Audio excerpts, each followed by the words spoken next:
Llevamos hartos años en este caminar, lo que significa la literatura, la poesía.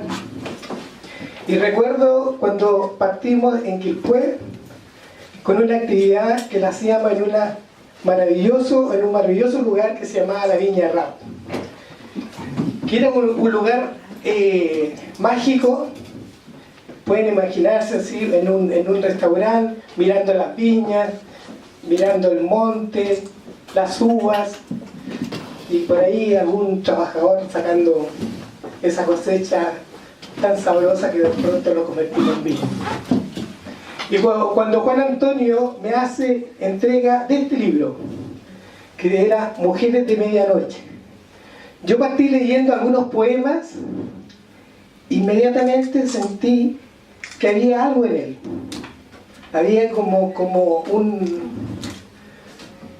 una poesía muy potente, una poesía muy especial, una poesía muy comprometida con él mismo y con sus vivencias. Y esto nos hizo caminar juntos en este desafío que era emprender cosas literarias. En el sentido, cuando hablo de emprender, es esto: juntarnos, convocarnos, leernos, de pronto hablarnos bien, escucharnos por ahí y tratarnos bien, que eso es lo mejor de todo, en el sentido de que cada uno de nosotros deberíamos hablarnos bien de cada uno de nosotros. Y eso a menudo se hace difícil, por lo menos, no voy a decir por mí, digamos, pero de pronto se hace difícil. Pero tampoco no me quiero alargar tanto. Y dentro de la editorial aparece esta maravillosa editorial que se llama la Editorial de la Gorra. Y la Editorial de la Gorra aparece más que nada por un sentido de una necesidad de que los escritores tenían que tener un lugar donde publicar. Y un lugar donde publicar de manera módica, valores módicos, y que no entrara en este agobio de lo que significa hacer un libro, sino que estuviera con toda la dinámica y el entusiasmo y todo lo que significa publicar un libro. Y bueno, partimos con el libro notable que se llama No me inviten al cielo si no hay vino, que de ahí rescatamos un poema de Antonio Watterson, que espero que esté por acá.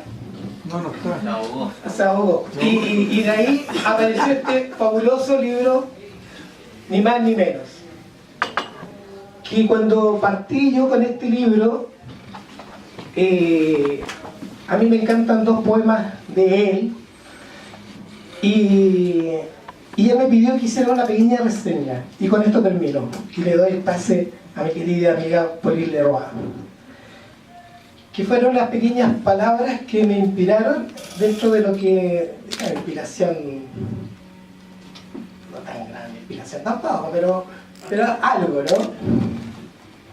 Y esto es lo que me causó el tema del libro. Dice: las primeras líneas de cada poema nos transportan a diferentes mundos imaginarios, y sus versos cuelgan en un sonido claro de una partitura que solo el poeta logra a través de sus diferentes estados anímicos. En la ironía lúdica nos lleva a comprender, por citar dos estados dentro del libro, del inconsciente del ser humano. Yo duermo para que tú despiertes en mis sueños. Inmediatamente nos encontramos con la plasticidad del verso. Lo contrario, lo que yo imagino en sueño, tú lo reduces a plata. Hablar de la poesía del poeta Juan Antonio Werber es acercarse a aquellos sueños que nos transportan a mundos tan lejanos y cercanos, que nos invitan a viajar por pequeñas aldeas, aunque niega conocer Vladivostok, recorrer los Urales y la desembocadura de Éufrates. Las veces que toma la micro camino a Quilpué, viaja por estos mundos cósmicos sin tregua, en la búsqueda de un pasado y un presente que se transforma en un déjà vu. Con esto yo termino y le doy el pase a mi querida amiga Pauline Leroy. Merci beaucoup. ¿Había un video? ¿No lo van a poner después? ¿O quieren ponerlo ahora? Yo creo que... Pero claro, tienes que instalar los chicos. No, si está en el... Bueno, ese era el video promocional del libro de Juan Antonio. Está hecho por Henry Chicago, que está presente aquí y que siempre está aportando con sus artistas y su diario digital que tiene, gran cosa. Así que para poesía, sí, a Henry Chicago especialmente un aplauso. Porque la labor que está realizando es magnífica. Bueno, vamos a presentar el libro de este señor que está aquí al lado. Yo, más que analizar la poesía de él, yo creo que hago un análisis más psicológico de lo que puedo ver detrás de esta poesía. Creo que el libro salió y quedó muy bonito. Editorial La Gorra se mantiene bien puesto. ¿Te parece? Sí, me parece. Así que bien. Yo creo que es un libro muy, muy bonito. Sí. Bueno, el libro, ni más ni menos, de Juan Antonio Westbe, es un libro de poemas que nos lleva por momentos al límite del contenido del poema. Este poemario nos presenta en primera instancia una especie de ventana hacia un paraíso, hacia lo que podríamos imaginar como un mundo ideal o el mejor de los mundos, para luego comenzar a dar un giro de a poco pero constante hacia exactamente su contrario, o sea, hacia la pérdida de un posible paraíso o lo que para el poeta es su ideal soñado. Al parecer, el autor lleva un control exacto de su ir y venir desde un mundo a otro. Viajes, el amor, reflexiones. Es más, pareciera que disfruta esto, pareciera que ese vértigo lo mece dentro de un mundo poético único, en el cual pocas personas podrían instalarse, ya que se desdibujarían sin control. Lo más probable es que se dirigirían hacia algún punto que no sería como el que maneja Juan Antonio, un punto totalmente controlado y balanceado. Imagino a un Westbe niño en la plaza de su barrio sobre un balancín en el cual al otro costado hay un otro niño que no es sino el mismo Juan Antonio Westbe, haciéndole el contrapeso a la exacta o misma fuerza ejercida por él en un lado como en el otro. No se crea que esto no produce una tensión extrema, no. Veo a Juan Antonio junto a su creación poética deslizándose en un tobogán a gran velocidad hacia lo que podría llamar su propio abismo o, por su contraparte, su propio paraíso. Un poema de él que dice esto: lo encontré el otro día por casualidad en el bolsillo de mi chaqueta, pero ni lo boté, ni llamé, ni hice nada.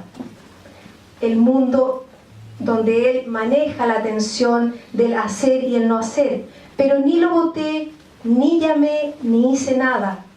Dejé que siguiera ahí, tal y como me lo diste. O sea, la fuerza del movimiento que puede ir o puede no ir, pero ahí queda. Así sigue el poema. Así como tu recuerdo, dejé que conviviera conmigo, dejé que naufragara en mí el recuerdo que queda, pero que se va, el naufragio. Así como un saludo o una despedida, el saludo, contraparte, despedida. Dejé que se fuese apagando lento en el fondo de mi bolsillo. Lo que más me llama la atención a mí personalmente, detrás de aparentes versos que podrían ser simples, es que el nivel de contención es extremo, casi medido con una métrica emocional interna que solo él mismo conoce, como sabiendo que lo que muestra no es lo que muestra, sino que es un algo que contiene una clave secreta inventada por él para él. La mayoría de las veces los poetas usan sus versos para descargar su propia historia, su felicidad o frustración, sin querer que el lector se dé realmente cuenta. Pero el verdadero lector de poesía sabe usar su intuición como la gran guía para el ingreso dentro del mundo de un poema. Usar el intelecto en ese sentido es un error, que hará que el lector no pueda ingresar en el mundo más profundo del poeta.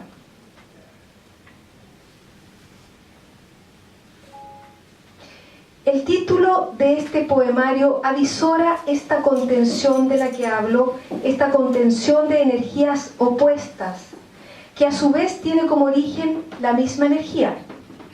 El frío no es otra cosa que la ausencia de calor, o sea, ambos están dentro de una misma dimensión energética, ni más, pero tampoco ni menos el título.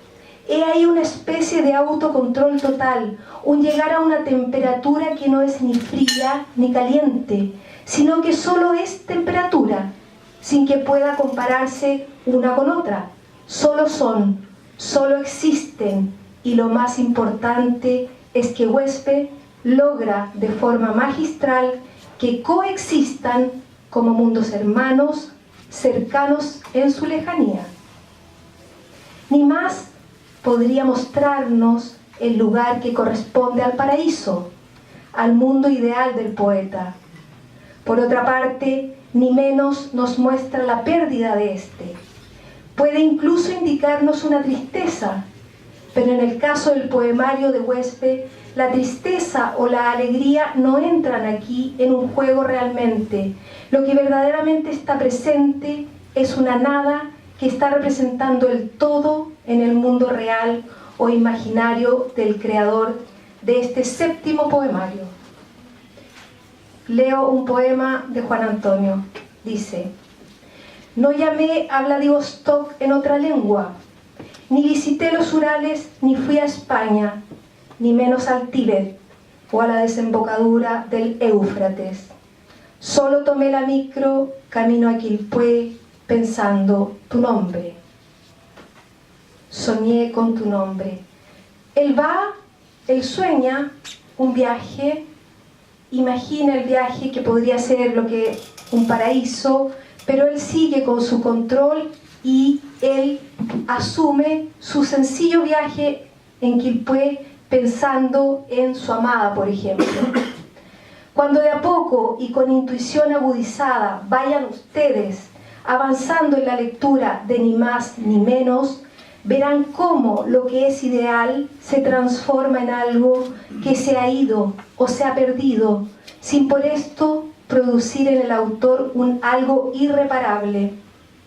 El poeta puede caer una y otra vez, pero tiene las cualidades y las facultades intelectuales para levantarse una y otra vez.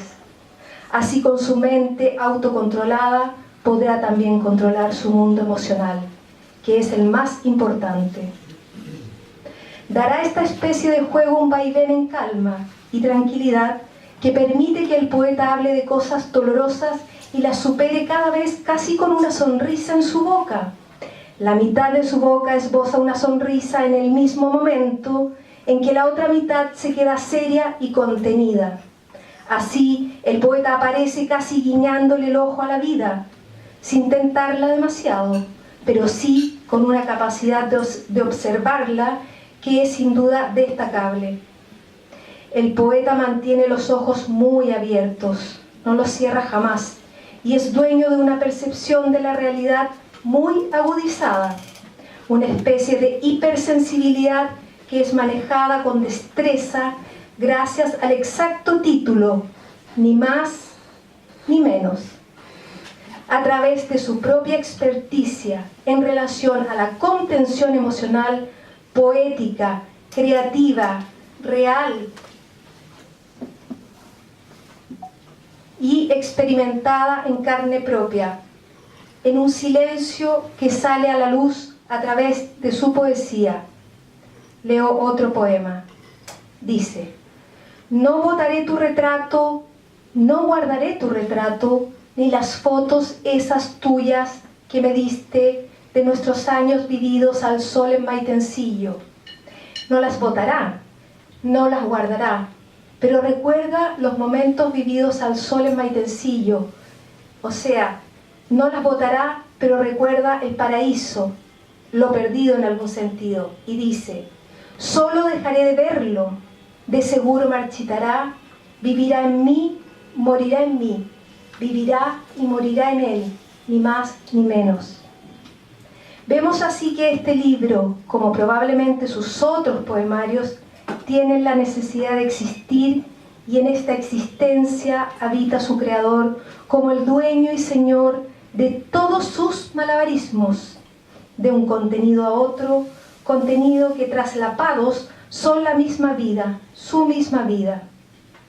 Bueno, bienvenidos al libro de poemas de Juan Antonio Huespe, ni más ni menos, en donde entrarán en su universo personal que navega al igual que los barcos que ve diariamente en su Valparaíso querido. Así navega ni más ni menos. Gracias a la editorial La Gorra y bienvenidos al libro de Juan Antonio Huespe. Gracias.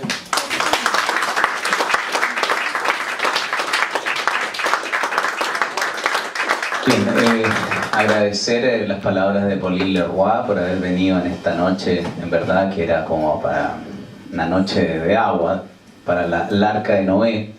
Veo también a Eduardo, que ha venido en las mismas condiciones. Teodoro Elzaca, amigo entrañable, paisano, que próximamente vamos a tener una presentación con sus versos. Yo no levanto mi copa porque no la tengo acá, pero salud para ti. Para Dino Samoyeo, para, bueno, hay tantos amigos, Víctor Rojas, también Víctor Morales, que vino también desde Valparaíso, Pato Elea, que está siempre. Hay tantos amigos, Inés Seis. Si a alguien no lo recuerdo es porque faltó el tiempo. Amigos todos entrañables. Gracias y gracias, Pauline, por tus palabras. En realidad recordaba el encuentro que tuve hace poco con Claudio Bertoni aquí, que se le había perdido un gorro de lana que se le había volado. Que me decía, es increíble que uno a los 71 años, voy a transcribir a Bertoni, no soy yo sino que Bertoni, es increíble que uno, huevón, a los 71 años se enamore, huevón, decía. Y lo que más le preocupaba era que había perdido su gorro de lana porque se lo había regalado a su mujer, que lo había traído desde París. Y bueno, me decía, lo invité a esta presentación, pero decía que en verdad los poetas para él eran medios complicados, eran personajes medios complicados. Y en definitiva bastaba con él, ¿no? Bastaba con él como poeta. En verdad el acto poético es bastante un acto de valentía. Cuando, por ejemplo, amigos presentan otros libros, para mí es un acto de valentía. Un acto de valentía es también mantener, por ejemplo, las lecturas poéticas que hemos realizado con Eduardo Embry, aquí a mi diestra y no a mi siniestra. En verdad es realmente un acto heroico cuando hay gente que te dice, ¿y para qué hacís esa cosa? O sea, qué extraño, qué cosa más curiosa estar en una instancia como la poesía y venir en un día como hoy, que está lleno de lluvia, ¿no es cierto?, a compartir unos versos. Se me olvidaba también, y lo dejé en tintero, mi querido amigo Emilio Neira Martini, que conoce mucho de lluvia porque viene desde el sur. Pero y también no olvidar al pro y a Juan Cameron, claro que sí, que los días viernes no puede él estar, así que se excusó con todos, me pidió que por favor lo excusara, sí, a Juan Cameron, que fue el que prologó este libro. Y le agradezco mucho a Juan su entrañable amistad de tantos años. Voy a leer algunos textos para no caer en el aburrimiento y en el tedio, algunos que ya Pauline se adelantó leyendo, y dice así: aún guardo ese boletito, un boletito de micro. Aún guardo ese boletito de micro que me diste con un número de teléfono celular de no sé quién. Lo encontré el otro día por casualidad en el bolsillo de mi chaqueta, pero ni lo boté, ni llamé, ni hice nada. Dejé que siguiera ahí tal y como me lo diste, así como tu recuerdo. Dejé que conviviera conmigo, dejé que naufragara en mí, así como un saludo o una despedida. Dejé que se fuese apagando lento en el fondo de mi bolsillo.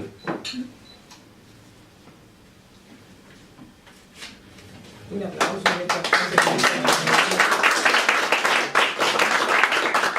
A propósito del vino, y saludar que estamos brindando con harto vino, a Conchitoro, saludar a la Claudia que me ha conseguido todos estos vinos maravillosos. Gracias, Claudia Sepúlveda. Un brindis por ella, porque ha conseguido toda esta instancia maravillosa que es el vino, ¿no? Navegamos en vino, se llama este poema, perdón. No navegamos en aguas, no. Navegamos en vino, que quede claro, militamos en él, como dijo Cameron, sin bodas de Canaán, sin toque de queda, sin amores incompletos. Navegamos en vino por el puro gusto, por su puro aliento y su corcho al destape. Solos, como ya dije, por ese acto imperioso y mistérico, ese acto vano y sencillo de sentirnos vivos. Un pequeño haiku escrito en el metro. Fuimos dos solos que estuvimos juntos. De esas fotos, de ese tiempo no queda nada, salvo el recuerdo y la flor seca, aquella en los libros de Zen que me regalaste y que abandonaste también, como aquel noble óctuple sendero. En ese libro le escribí a ella en efecto mi mejor dedicatoria, sin saber que sería la última que le escribiera, sin saber que sería también algo así como el epitafio de su propia tumba. Un texto que refirió Pauline. Gracias, Pauline, por leerlo en voz de mujeres, suena de otra manera. No me había dado cuenta. Un aplauso para la Pauline. Aparte que tan linda Pauline, ¿eh? En esa publicidad en bata me impactaste. O sea, me impactaste cuando tenías como 10 años. ¿Seré pedófilo? No sé. No llamé a Vladivostok en otra lengua, ni visité los Urales, ni fui a España, ni menos al Tíbet o a la desembocadura del Éufrates. Solo tomé la micro camino a Quilpué. Pensando tu nombre, soñé con tu nombre. Y un penúltimo texto para no aburrir. No botaré tu retrato, no guardaré tu retrato, ni las fotos esas tuyas que me diste de nuestros años vividos al sol en Maitencillo. Solo dejaré de verlo, de seguro marchitará, vivirá en mí, morirá en mí. Y un último texto que quiero leer, que me parece, si es que lo encuentro, porque siempre pasa que cuando uno busca algo, no lo encuentra, ¿no?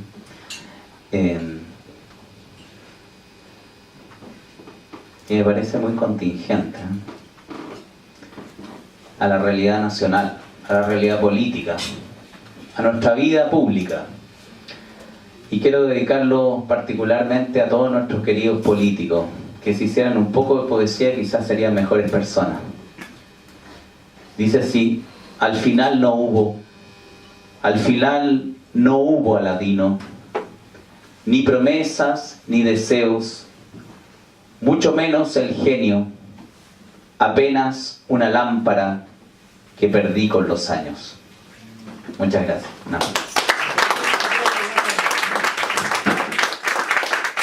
Oye, yo quería agregar algo importante para mí, por lo menos, dentro de la presentación de Juan Antonio, que en la semana pasada, antes, bueno, primero era la curiosidad por qué Juan Cameron no había venido. Y bueno, él dio su disculpa al caso, que tenía todos los viernes, me parece que hace clase, y nos encontramos en un cumpleaños de un poeta en común. Enrique Winter, exactamente.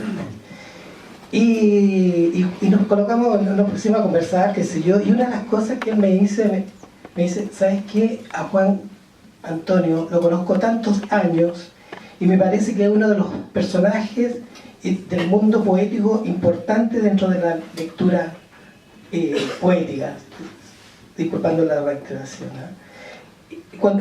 Y ahí empezó a hablarme un poco de ti, Juan Antonio, de la cual me llamó la atención, porque Juan es una persona que de pronto los sentimientos no los entrega de forma literal, sino que hay que conocerlo harto para poder entenderlo un poquito.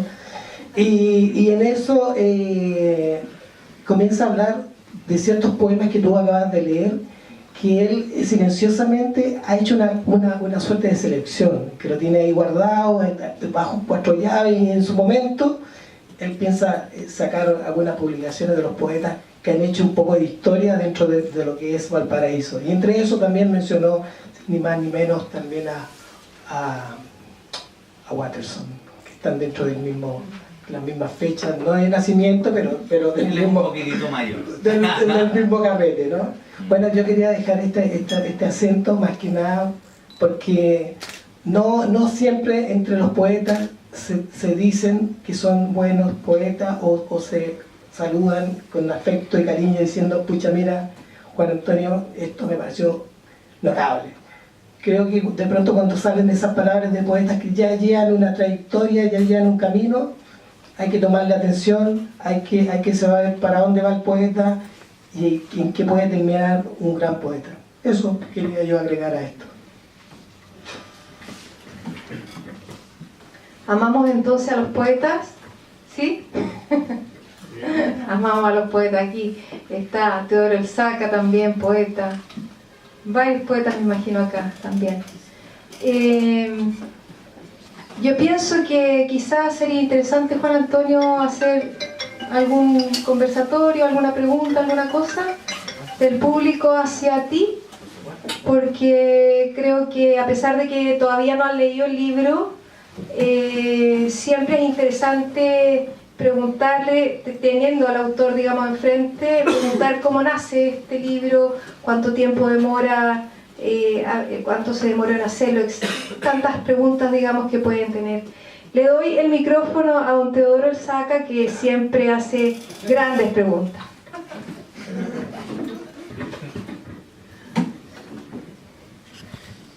Bueno, buenas noches a todos los que nos acompañan. Un abrazo muy grande para Juan Antonio. Decirle que siempre es una inmensa alegría saber de la llegada de un nuevo libro. Es una esperanza tremenda, y sobre todo los tiempos aciagos que vivimos, como muy bien tú dices en tu poema, ¿no? Como la flor de loto sale del fango, fíjate. De esa decepción que tú leíste en el último poema, esta maravilla, nada, es un milagro que siempre tenemos que celebrar. Además, toda esta mise en scène, esta atmósfera que se produce acá, me parece fascinante y me recuerda a tertulia y lanzamiento y encuentro en Buenos Aires, en cafés como en London, en la Avenida de Mayo, cerca de la Casa Rosada, o el Café Montserrat, bueno, el Tortoni, y en Madrid sí que también está la cofradía de los poetas tertulianos en los cafés. Recién se terminó el café comercial, que tenía más de 140 años de historia, donde iba Gerardo Diego, Luis Rosales, Rafael Alberti, pero sigue el café Gijón, el café del Círculo de Bellas Artes también, que es maravilloso, en el encuentro de Alcalá con la Gran Vía. Entonces, que Juan Antonio pueda poner en valor este espacio y darle esta vida con sus versos, me parece un milagro. Y nada más que un abrazo muy grande. No hay pregunta, hay puras felicitaciones, ¿no? Gracias.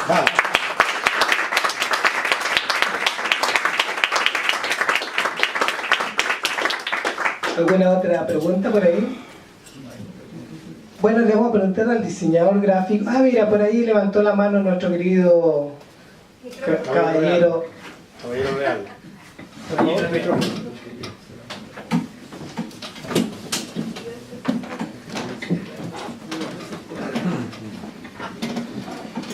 Buenas noches a todos. Ocurre que este momento es mágico en el sentido que con Juan Antonio y otros amigos más, hace 19 años fundamos una cofradía, el San Fantasma de Valparaíso. Y el número afortunado que nosotros tenemos, el número que muchos respetamos, es el número 7. Por consiguiente, por eso les digo que esto es mágico, porque es su 7º libro. Felicitaciones, Juan Antonio. Gracias.